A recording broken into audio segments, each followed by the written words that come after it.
Martin has enormous energy, and I think he inspires pretty well everyone around him. So I think in terms of being a leader, but also an innovator really, I think he has all the characteristics of, if you like, a space entrepreneur.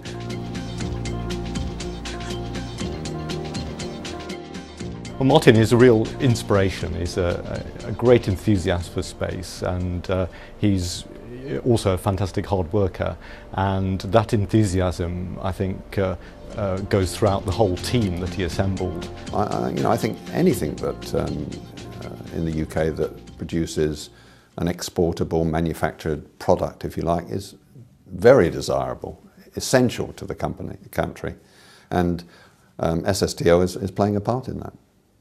There's a Brit who was an innovator but didn't lose the lead, never gave it away, and even today it is the first and foremost small satellite builder in the world, bar none.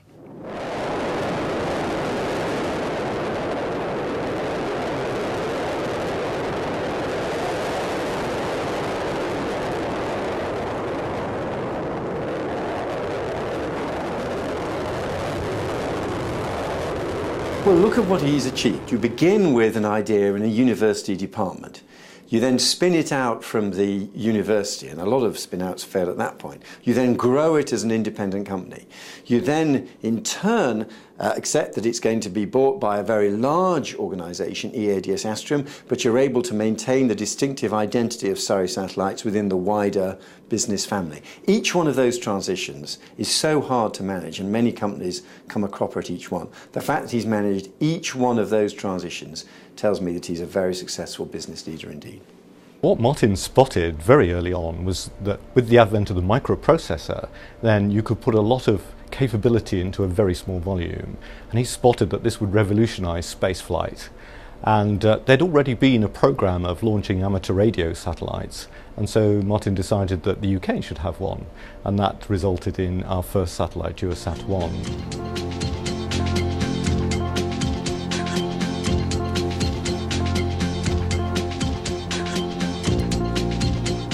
Another aspect of our work is to take what we call commercial off-the-shelf technology, and I guess it doesn't come more commercial off the shelf than a toy like this, the Speak and Spell toy from the 1980s. And we took the voice synthesizer out of this. Spell, pint, spell, worse. It's about 500 words of vocabulary, and so it could actually say what the spacecraft was doing and speak its data.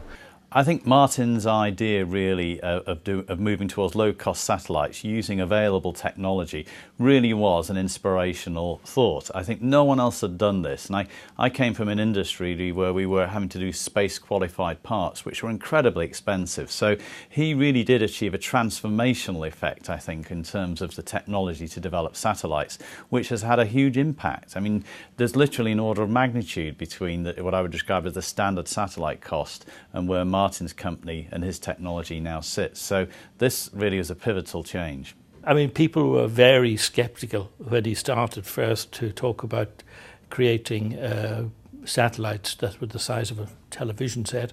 They were used to ones the size of a double-decker bus going up, and so people thought, well, the guy's a little bit off the wall. But that's not what he was at all. He could see how to create a new way into space for Britain and subsequently the world.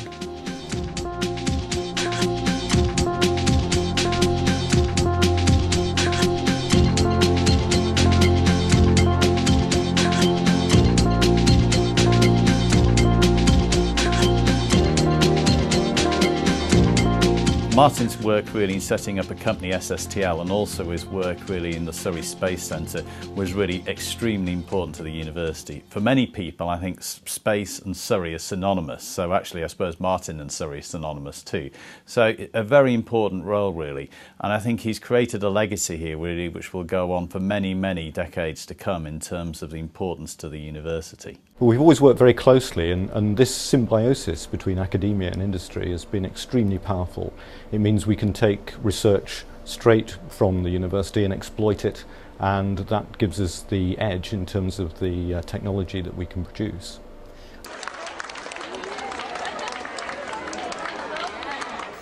I'm delighted to be able to present this award for technological achievement to Surrey Satellite Technology Limited, who gained the award for the development of modular, low-cost, lightweight satellites.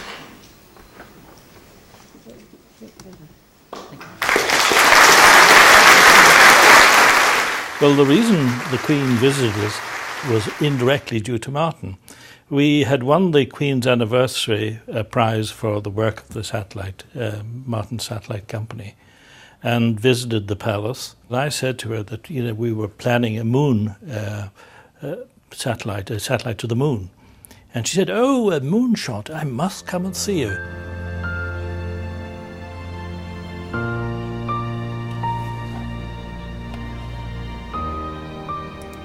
When Sweeting was knighted, I remember having some admiration for the honours system, which by and large I think is a bit silly. But to have found someone like him shows how good it can be. Martin is a very kind man and very considerate, but he's not a soft touch.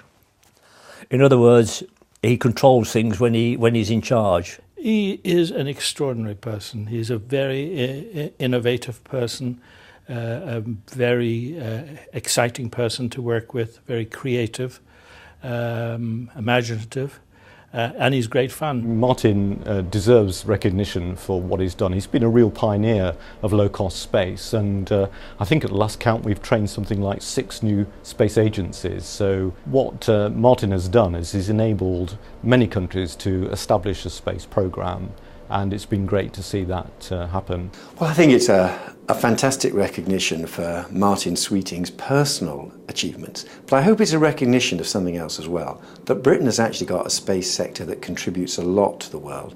We've got some really important businesses, and I suspect even around in California there are quite a few Brits who are contributing to the space sector over around in Caltech as well.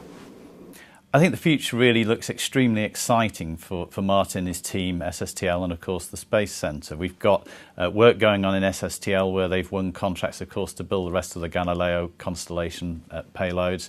Here in the Space Centre, there's some very exciting work going on and looking at things like space sails and also configuring multiple satellite constellations. Indeed, one of the really exciting prospects, I think, is some of the work being done with Caltech and NASA on a new configurable satellite system perhaps for a very large telescope system.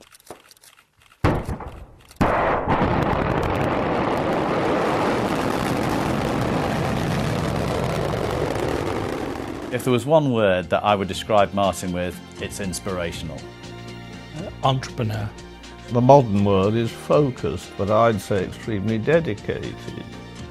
And with a man of great vision. He's an entrepreneur and a great enthusiast for space. I don't know, I think the word committed comes into it. Smart.